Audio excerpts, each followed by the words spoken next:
The Locked On Podcast Network presents the NFL Big 3 in 30. The 3 biggest stories in the NFL from our local experts at the Locked On Podcast Network. We bring you the real story, why it matters, what's next, who wins the big game, and more, all in 30 minutes. The NFL Big 3 in 30 starts now with the biggest story in the NFL. Matt Stafford, the biggest name that's being talked about so far here at the Scouting Combine in Indianapolis. Well, that story, along with the Raiders, has had a new turn and a new twist to it. You are Locked On Raiders, your daily Las Vegas Raiders podcast. Decision time for the Raiders, veteran quarterback, rookie quarterback. And the reason I say it's decision time, because I feel like if something's going to happen with this Matt Stafford being traded anywhere, it's probably going to happen sooner rather than later. I don't think this is going to be something that's going to drag out very long. From the conversations I've had here at the Scouting Combine, Jimmy Sexton, who is the agent for both Matt Stafford and Sam Darnold, likes to move quickly, likes to get things done. And so talking to a couple different people, think that something's going to happen in the next couple of weeks. This is the big domino that's going to drop. Matt Stafford, whether he goes to the Giants, the Browns, the Raiders, the Titans, whoever needs a quarterback, the Steelers, wherever he ends up going, this is going to be the domino that's going to shape free agency as far as Sam Darnold's concerned, and obviously the draft as well. What do teams like the G-Men, the Browns, the Raiders, what do they do for their quarterback situation? So here's one hand. Matt Stafford, if you're the Raiders, 2, maybe 3 years tops, right? $100 million guaranteed is basically what you're probably looking at. You try to win as many possible games you can with him right now, and that tells your team and your fan base you have a plan to get back to winning. At least that's the perception, right? Matter of fact, Benjamin Albright, KOA in Denver, NFL Insider, he was on my radio show on Wednesday, and I asked him straight up, what does bringing Matt Stafford into the Raiders organization do for them right away? You bring Matt Stafford and you're providing credibility. You're telling Max Crosby, hey, look, we're trying to do something here. You're telling, Nate Hobbs, who I think is probably your second best defender, to be honest. We're trying to do something here. And you're telling free agents out there, hey, we're trying to do something here. You know, we're not. You don't come here to cash in one last time before you retire. We're trying to build something here. And so I think that's part of it. I think establishing a credibility is a part of it. It's anytime you're trying to go out there and you're trying to turn something over from a loser to a winner, there's the crawl, walk, run, or lose big, lose small, win big, and I get you don't want a 2-year ramp up. Realistically, that's what you're looking at to get there, but you don't want to say that because what are we going to do in the 2 years in the interim? What are these guys going to, put their bodies on the line, going through 60 car crashes like a day going to do?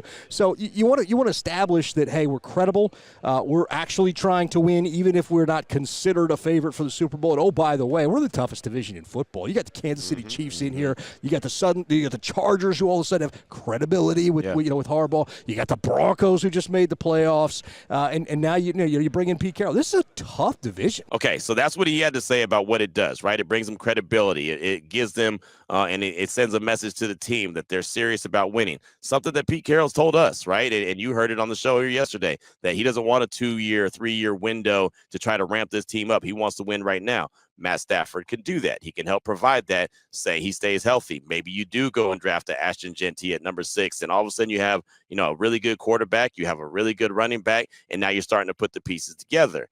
My problem with that is, sure, that's cool for 2 years, right? Maybe 2 years, 3 years, maybe max. So what's next? What are you doing then? Are you drafting a quarterback later in the draft this year? Are you saying, oh, that's okay, we can wait till next year and get a guy? We can wait 2 years. We can kick the can down the road.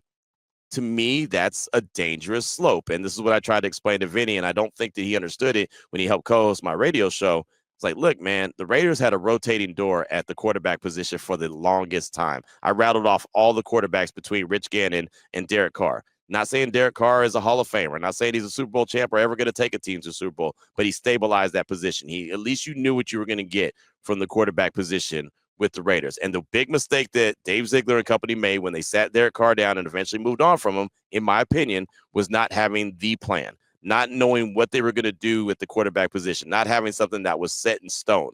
They had an idea that they thought was going to work, and it didn't, right? And so now it's been a rotating door ever since Carr left, right? Jimmy G, Brian Hoyer, Aiden O'Connell, Gardner Minshew, Aiden O'Connell, Desmond Ridder, right? I mean, it's been a rotating door. Now what? So you bring in Matt Stafford. Okay, so now you have him there. He's 37 years old. He's had problems with his throwing arm. He's had problems with his back. Who says that he lasts another 2 years? Say he only lasts 1 year. And then all of a sudden, boom, Now what do, right? He's just beat up. He can't go any further, so he has to retire or just can't go and just can't play. You've invested money in him, and now you still don't have your quarterback that you believe in the future. So what do? You go back to another bridge, right? So that's the scenario that you're looking at, and I'm looking at and thinking the Raiders need to figure this out. Who do they think their franchise quarterback is going to be? So that's why, as I mentioned in segment number 1, I thought that, the plan, sticking to the plan would be build this team through the draft, right? You have 10 draft picks. You have a lot of money in free agency. You can help build that offensive line. You can put some weapons around. You can do what you have to do with the salary cap space that you have. Maybe that does include a veteran quarterback like Matt Stafford, but you don't have to do that. You could build through the draft. The problem is this would be the draft that only has a couple quarterbacks. Cam Ward at the top, Shedeur Sanders, right there with them, right? They're going to be top 5, 6, 7 picks, whatever you want to say, top 10 at the worst, right? There's no way they get out of the top 10. I think we could all agree on that. After that, you got Jackson Dart, you got Jalen Milroe, you got Will Howard, you've got Dylan Gabriel, you've got Tyler Shook, you've got guys that are making some noise, but I'll promise you none of those do anything for me. And it's just me. And that's all I could ever judge on is basically what I'm saying. It doesn't do anything for me. Those guys don't wow me. Those guys don't make me think, oh man, the Raiders have their franchise quarterback or can even develop into that guy. I mean, they could. They could sit behind a Matt Stafford for a couple of years and then you feel like you could pass the sticks on. Maybe. Right. But it just feels like a tough draw. To me, I feel like that they need one of those top 2 guys. I've been very adamant that I'm a Shedeur Sanders guy. I think it would make sense for them to get him. I think it would also make sense for the look. The Raiders need a guy that could be be in the spotlight, the franchise face alongside Max Crosby. One guy on defense, one guy on offense. And I think Shedeur could do that. He can handle that. He can help put butts in the seats at Allegiant Stadium that are wearing silver and black jerseys as opposed to, Steelers or Giants or Eagles or Vikings, whoever comes through the building, right? He can help do that. Again, I've said it many times. If they could do that in Colorado, they could definitely do that in Las Vegas. But how are you going to get one of those quarterbacks? Matt Miller from ESPN, NFL draft analyst, joined my radio show on Wednesday as well. And I asked him that same question. How do the Raiders get Cam Ward or Shedeur Sanders? Can one of those drop? What do they have to do? How do the Raiders find a quarterback at 6 when all these teams need quarterbacks ahead of them? Trade up. I think that's the only way to do it. And I do think the Browns are going to take one at 2. Okay. They have to. They can't pay someone with Deshaun Watson's contract on their books. And Andrew Berry basically said today that Deshaun's contract isn't going anywhere. The injury was not nefarious. He just re-injured the tear. They're going to have to pay him. They're not going to be able to come get that money. Yeah. I don't think you can go after – clearly you can't go after Stafford or Darnold. Kirk Cousins, we don't know if he's going to even get released, so he can't be an option. Daniel Jones, come on, you can't do that. So I think the option is you have to trade up. But to trade up, you have to go to 1. Right. And that's going to be kind of costly. Yeah. And it's also, do the Titans want to potentially move back that far and miss out on Abdul Carter? So it is tough. It reminds me a lot like last year where – we talked about this last year. The Raiders need a quarterback. Yep. Okay, well, you got to get in front of all these other teams that also need a quarterback. Right. And they weren't able to do that. So then he's talking about trading up, but he's not talking about trading up to number 2, where I've been talking about with Cleveland, where that could be the sweet spot for him. He's saying you got to go all the way up to number 1. He believes you go all the way up to number 1. There's a good chance that Tennessee, even though they're talking about taking a generational talent, a lot of people believe Abdul Carter or Travis Hunter could be that guy that – you better get up to number 1 if you want to get that quarterback, Cam Ward or Shedeur. So then the Raiders have to make a decision. Are either one of those guys worth what it will cost to do business? That's the other element. That's the hard thing to decipher. What are you going to do? How are you going to do it? So does it make more sense to try to go with the veteran and you feel like you know what you have in Matt Stafford? Maybe draft a Ashton Genty at number 6, even though I think that's still a little rich for him. Is that the 1-2 punch that you want to look at for the next couple of years and feel like, okay, the Raiders can go and try to address their quarterback of the future, maybe in a later draft when it's a little bit deeper when it comes to quarterbacks? Or should they go ahead and try to invest now and go get their guy? That's a decision that they have to make. I know that they're exploring every angle and trying to figure out exactly what to do with their QB spot because they have to, right? I don't know what the answer is, but you can't leave any stone unturned if you're the Raiders. You can look at Matt Stafford. You could look at Sam Darnold. You could look at Russell Wilson. You have to look at all these guys that could be available. You have to look at all these guys in the draft. You have to obviously pick Chip Kelly's brain, who fits with what you do. Will Howard from your time at Ohio State, obviously. He's got a lot of game film from K-State to Ohio State. Maybe he's that guy again, doesn't do a whole lot for me, but that's just me, right? There's others that believe that he's a big time player. A lot of folks have a lot of confidence in Jackson Dart. I'm kind of lukewarm on him. Jalen Milroe, as much as I love Alabama football, this is the one time you are not going to get me to say, roll Tide, go get that guy. I don't see him developing into a franchise quarterback in the NFL. I think he's a quarterback in college, sure. I don't see him as a quarterback in the NFL. Matter of fact, at the combine, he actually was asked to do drills as a running back, and he declined. He said, I'm a quarterback. I respect that. But it kind of just lets you know what a lot of people think about him. Now, that doesn't mean he can't be a quarterback, because they asked Lamar Jackson to switch positions, and he didn't, and it worked out really well for him.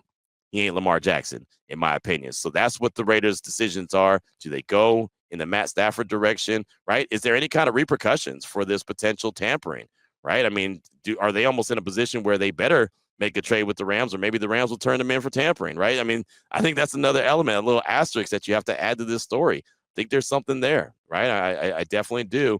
And maybe that's a slip up by Tom Brady as a, new minority owner, and, just kind of doesn't really know all the rules and what he's supposed to do. Maybe that was a mistake on his part. Maybe it's not as serious as the way Jordan Schultz reported it. But to me, I like to live by the old saying, where there's some smoke, there's some fire. So we'll see what happens. But those are the decisions. Matt Stafford, give up some draft capital. I would definitely not give up a number one. I really wouldn't like them giving up a number two. I'd prefer them to give up a number three, one of those third-round picks that they got from the Jets for Devontae Adams.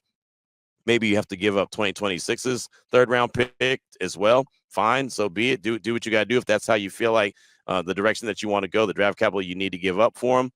And then what do you do at 6? Do you get a defensive tackle if Mason Graham's there? Do you get offensive lineman if Banks from Texas is there? Travis Hunter, I'm sure, will be gone. Do you go with Ashton Jeanty and say, hey, man, he's Daniel Jeremiah's number 3 player in this draft, right? He's number 3 rated player in the draft. Go get him, right? He has 750 carries in college, so he's got a lot of wear and tear on that body. How long is that going to last? Is that a good investment at number 6? Or do you do everything that you can to go and get your quarterback, either Cam Ward or Shedeur Sanders, and say, okay, I got the face of the franchise. I got the franchise quarterback. Now let's build around him. Decision. That's what the Silver and Black have to do. John Spytek, Pete Carroll, Chip Kelly, Patrick Graham, and everyone else involved in the decision-making process, including Tom Brady. When the game tips off, the NBA action is just getting started, and there's no better place to get in on it than FanDuel, America's #1 sportsbook. With FanDuel, you can place live bets throughout the game, so even if you miss the opening tip-off or want to bet on a fourth quarter comeback, you can stay in the action. And if you're looking for a bigger payout, you can even combine your live bets into a same-game parlay. I love using FanDuel's live betting feature because it keeps every moment of the game exciting. Whether I'm backing my team for a late-game rally or picking a player to hit a clutch 3, I never feel like I missed my chance. Plus, the app is easy to use, and when you win, you get paid instantly. Later today, the Nuggets take a trip to Milwaukee, where Denver is favored by 3. The Lakers are 5-point favorites over the Wolves in Los Angeles, and the Magic are 6-point home dogs versus the Warriors. Right now, new FanDuel customers can get $150 in bonus bets if your first $5 bet wins. Just visit FanDuel.com to join today. That's FanDuel.com for your shot at $150 in bonus bets. Make everyone more FanDuel the official sports betting partner of the NBA. 49ers general manager John Lynch was at the podium at the 2025 NFL Scouting Combine. You are Locked On 49ers, your daily San Francisco 49ers podcast, part of the Locked On Podcast Network, your team every day.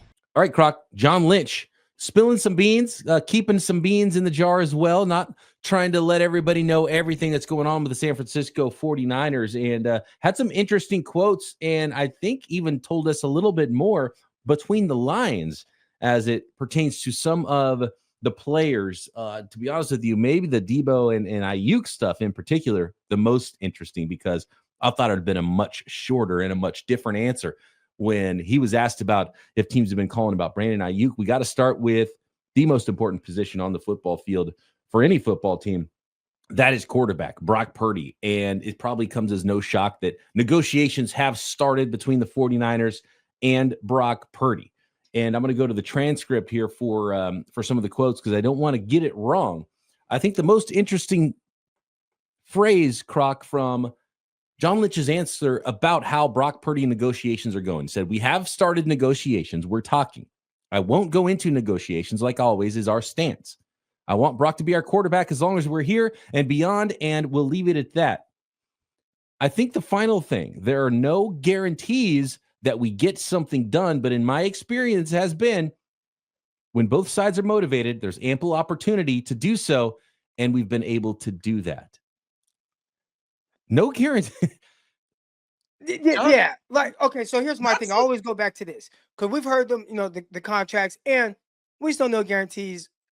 I think you and I, we've talked about this from the jump. We fully expect this deal to get done. So he says no guarantees, but we expect that deal is going to be done.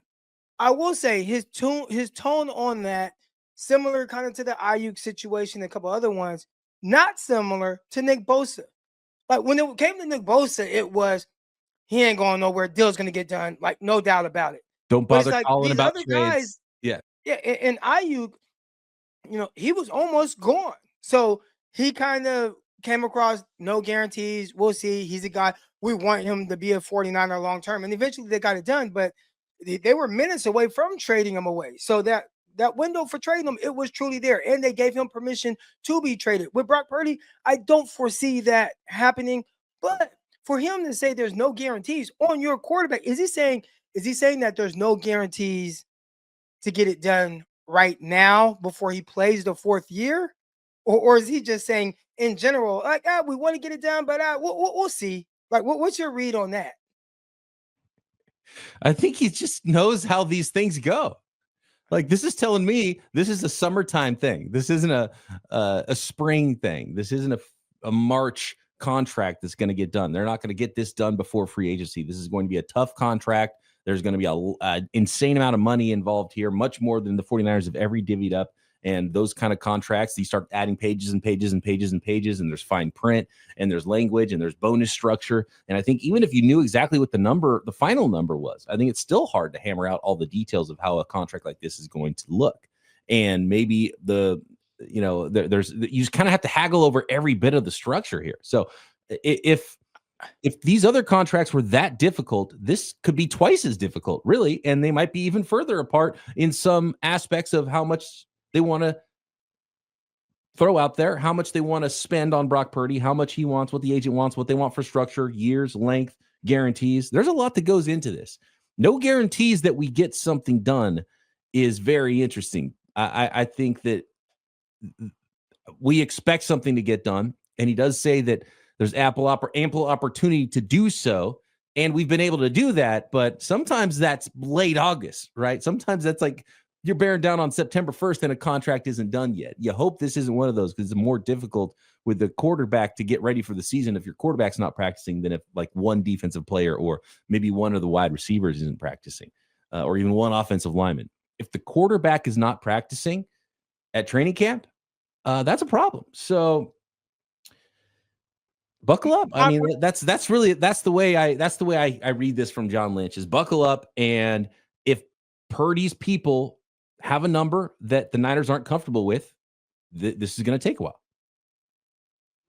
My issue with that is, and maybe I'm wrong, this is something that happened with the Lamar Jackson situation, but for most of the quarterbacks, when your team likes you and they love you, which the 49ers, I believe they like him. Now, I mean, but you kind of have to question to what extent, because most of these other quarterbacks, they don't go through that. Like when Trevor Lawrence was up for a new contract and got his deal, did we hear about anything about it? Like, it was just something, it got done. When Josh Allen, Patrick Mahomes, when they're up for contracts, when they need to kind of, restructure something to fit the team, whatever, but it just gets done. So why is it that Brock Purdy, who is your guy, why can't you just, why does it have to be so difficult? Like you said, oh man, it's going to be kind of difficult. There's a lot of different, why is it so difficult when it's not difficult for these other teams that want and need to pay their quarterbacks? They just get it done. Some of them were difficult. Some of them were like there was holdouts or threats of holdouts. The Tua one comes to mind, and the Dak Prescott deal comes to mind. And those. Well, I don't think they wanted to pay Tua, and I don't think they wanted to pay Dak Prescott. What they got and what they ended up getting was numbers that I think may make me uncomfortable, and I'm not even writing the checks, and I don't even care anything about the Dolphins or the Cowboys, right? And that makes me uncomfortable with how much money they got over there. And those are going to be the comps for Brock Purdy. So, it's going to get to an uncomfortable level. And the 49ers don't like that. And they're tough negotiators. So again, this could be a tough one, and it could be a little bit difficult. The one thing with, and correct me if I'm wrong, somebody look it up, and I'm sure we'll hear about it. I'm pretty sure Trevor Lawrence's deal was done with 2 years left on it, because he's got the 5th-year option for first-round quarterbacks. And so after year 3, just like Brock Purdy right now, after year 3 is when they did that contract. So there was still 2 more years to go. So that one got done a lot earlier. So that's kind of the big difference between, and why the structure is different, and why they're able to spread out the money a little bit different with the Trevor Lawrence contract versus the Tua contract, and versus the, some other contracts where guys are going into the final year of their contracts. And for Brock Purdy, all those guys were already making a lot of money before. Brock Purdy's an entirely different animal, because how underpaid he's been, and he had a 7th-round contract rather than a 1st-round contract, or Dak Prescott was already coming off a veteran contract when he signed his latest deal. No, well, okay, so Dak Prescott, he was a 4th-round pick. What happened with him was he played his 4 years. They couldn't agree on a contract, so then he had to they franchise tagged him. Yeah. And then he snapped his ankle on the franchise tag, but he was kind of lighting it up, at least, yardage wise, like all those things. He was kind of lighting it up, and it was like, oh man, all right. And then the price went up. I just saw that with the Cincinnati Bengals and Jamar Chase. They haven't paid him yet. Remember, Jamar Chase held out last year, and eventually he was like, all right, like, I'll come back. He came back and caught for 1,700 yards, broke every Cincinnati record. So now the price is exponentially higher. And I think that's what happened with Dak Prescott, where, it's like, well, we don't feel comfortable paying him, so let's franchise, or we're going to have a franchise tag him or have him play on that 4th year. He played on the 4th year, went crazy. Then you franchise tag him, he snaps his ankle. Now it's like, well, we kind of owe it to pay him and take care of him. So that was a different situation. But initially, they did not want to pay him. So with Brock Purdy, I just keep coming back to this. If Brock Purdy is to this team what the fan base believes he is, and what we believe he is to this team, why is it so difficult to just get this taken care of without all the extra stuff? I mean, you could ask the same thing about any of the guys that have had tough negotiations and holdouts, because it seemed like it would have been an easier contract to do the Nick Bosa one. And even that took to all the way to the end of a training camp to get that done. And by the way, Jamar Chase, that's a good example. Listen to what Duke Tobin, I believe it's Duke Tobin, the GM of the Cincinnati Bengals. Listen to his comments about Jamar Chase and getting a deal done. And it sounds a lot more like how John Lynch sounded about Nick Bosa. And there's a report that basically they're going to sign him. He's going to get a lot of money, and it's going to get done, and it's going to be huge, and they're ready for it. And it's going to be even more than Bosa's contract. It's going to be the biggest non-quarterback contract in the history of the NFL. And that's coming. And then basically the GM was like, yep, that's what's going to happen. And we're going to do that. When the game tips off, the NBA action is just getting started, and there's no better place to get in on it than FanDuel, America's #1 sportsbook. With FanDuel, you can place live bets throughout the game, so even if you miss the opening tip-off or want to bet on a fourth-quarter comeback, you can stay in the action. And if you're looking for a bigger payout, you can even combine your live bets into a same-game parlay. I love using FanDuel's live betting feature because it keeps every moment of the game exciting. Whether I'm backing my team for a late-game rally or picking a player to hit a clutch 3, I never feel like I missed my chance. Plus, the app is easy to use, and when you win, you get paid instantly. Later today, the Nuggets take a trip to Milwaukee, where Denver is favored by 3. The Lakers are 5-point favorites over the Wolves in Los Angeles, and the Magic are 6-point home dogs versus the Warriors. Right now, new FanDuel customers can get $150 in bonus bets if your first $5 bet wins. Just visit FanDuel.com to join today. That's FanDuel.com for your shot at $150 in bonus bets. Make everyone more FanDuel the official sports betting partner of the NBA.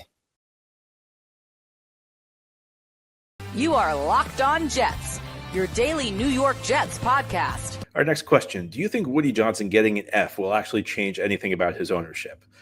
So this question is about a report card the NFL Players Association released. And essentially, players give their team a grade on various factors, such as the quality of team facilities, lots of pretty much every aspect of a team. And in this report card, Jets players gave Woody Johnson an F. In fact, Woody Johnson was rated as the worst owner in the league as far as this report card goes. And that's not exactly shocking stuff if you follow the Jets not just the last year, but the last 15 years, but especially the last year, because the owner has been very erratic. And there have been a few reporters have dug into this, and not surprisingly, the completely just erratic nature of the Jets the last year has really impacted that, particularly firing the head coach 5 games into the season at a point where, to be charitable, it really did not make a lot of sense. And it's really funny because this could be a barometer of the fan base. I actually remember very vividly last year, this report card came off from the NFL Players Association, and the Jets did not really score well in many of the areas. And Jets fans were very dismissive of it because Jets fans, I think, were more hopeful about the future. And there was a lot of talk about, though, these players are spoiled. Who cares? Look, and the people pointed out the Chiefs sometimes score poorly on these report cards. This year, the fan base is a little less happy, and they seem more inclined to believe the report cards that do not score the Jets particularly well. I remember last year, the number one complaint was that the coaching staff was not using its time efficiently. And if you think back, the complaints of the people complaining about the players suggesting that, I think the players were pretty spot on. Will this change the way Woody operates? Look, I'm past the point of trying to sell hope on this ownership group. It's just a dreadful group of owners, and it starts with Woody Johnson. We can talk about his brother. We're at the point where these guys need to prove it. I'm past the point of trying to tell you that things are going to be okay with these guys, because it's been a disaster. And we are now in a 14-year playoff drought. And in those 14 years, I've said this over and over, we've changed players, we've changed coaches, we've changed general managers, we've changed front offices, we've changed uniforms. You name it, we've changed it. The only thing that's been constant is that the Johnson brothers have owned this team. Jets 14-year playoff drought. Number one, that's the longest drought in the NFL. Number two, the second longest drought is half it. The second longest drought is 7 years. Number three, it's not just the longest playoff drought in the NFL, it's the longest playoff drought in any of the 4 major North American sports leagues. And, Woody Johnson is just a dreadful owner. I mean, he's meddlesome. And look, the meddlesome nature did not begin the last year or two. It's gotten worse, though. I think it's worse than it's ever been. I mean, this past year was just ludicrous. When you talk about firing the coach, when you talk about forcing the Devontae Adams trade. And by the way, when he fired the coach, he didn't consult with the GM. And look, I may not have been Joe Douglas's biggest fan near the end of his tenure, but you're firing the coach, you certainly should consult with the GM. Woody Johnson, when the Jets traded for Devontae Adams, you can read the transcripts of what he said. He said, he pretty much said he ordered the trade to be made. And the Jets took on a terrible contract and gave him a 3rd-round pick for essentially three-quarters of a season rental at a point where they were already really out of the playoff race. Just utterly nonsensical stuff. But look, Woody Johnson's been meddlesome in the past. And when he hired John Idzik as his GM, he forced Idzik to keep Rex Ryan. He forced this marriage that really didn't work. 2 guys who did not fit well philosophically. You saw what happened. There were lots of rumors he was behind the team trading Darrelle Revis in 2013. He did not let his football people decide. It's one thing if your football people decide trading Revis is the best move. All indications are Woody Johnson was behind that. I mean, you want to talk about the trade for Brett Favre. I mean, Eric Mangini went on the record. He said, Eric Mangini said, I did not want to trade for Brett Favre, but Woody forced me to do it. And Woody told me, you won't be fired if things don't go well with Favre. What happened? Things didn't go well with Favre, and Mangini got fired. I mean, you can just go down the list. Woody Johnson has been an incredibly meddlesome owner, and it's been incredibly damaging for the New York Jets. And there's really we need to see him change. And the only thing I can tell you is sometimes owners are really bad and they get so embarrassed that eventually they just figure it out. They just realize I can't do this anymore. I can't act like this anymore. For Woody, we're now 25 years into his tenure and he's still acting like this. And maybe I guess the only hope I have is maybe the last couple seasons where he's been so embarrassingly bad and it's been his fault. Maybe that'll embarrass him into letting these guys run the team. And hopefully he hired the right people, because one of the areas where I hear people defend Woody, they'll say, well, he owns the team. If the team's not going well, he has a right to step in. Well, nobody's questioning that he has the right to step in, but when he steps in, he runs things into the ground. And something? The great teams in this league, the owner doesn't step in to destroy the team because you go on a losing streak. The owner doesn't step in and destroy the team because you have one losing season. The idea that the owner can just completely take over the franchise if you have a bad season. That's not sustainable. At some point, you're going to have a rough go of things, and you either have to trust your people or you have to bring in new people, because Woody Johnson's not qualified to make any decisions. And I don't know how many, I'm going to keep saying this because I think it needs to be said, and I don't think it gets said enough in the media in general. Woody Johnson's an abysmal owner, and Woody Johnson deserves no grace. Woody Johnson deserves no benefit of the doubt. Woody Johnson deserves criticism until he proves he doesn't. So you know what? Fine. If Woody goes out there and does and improves the next couple of years, no one will be happier. But you know what? He deserves every bit of criticism he's receiving right now because he has done an abysmal job. That F grade is 100% accurate.